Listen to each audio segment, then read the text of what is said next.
All right, part 2 is to bring all of your other sections into this, your main course or your one course that you're going to use all year.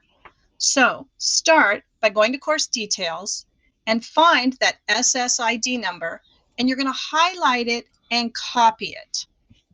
By copying it, it's going to allow you to find this course easier in a moment.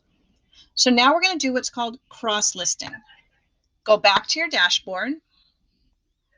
Find another section of the same course. So I see Mrs. Garcia has period 3 down here. So I'm going to click on period 3. I'm now going to select settings. And if you don't see it, you may need to zoom way out. I'm going to go to sections, and here I have her period 3 section. I'm going to click on that. I'm now going to slide to the right and click cross list. That SIS number, I'm now going to paste it here, and up will come the correct course. Now I'm going to click cross list this section.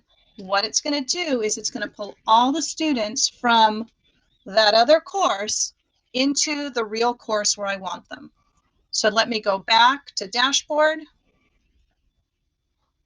and I'm going to select the real class, which remember we put the flowers so we could identify it. And if I look at settings here and sections, you'll notice she now has 2 sections. You need to go back and do that for every single section for your course.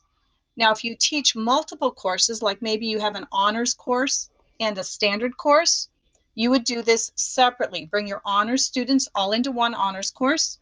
Bring your standard students all into one standards course. Hope this helps.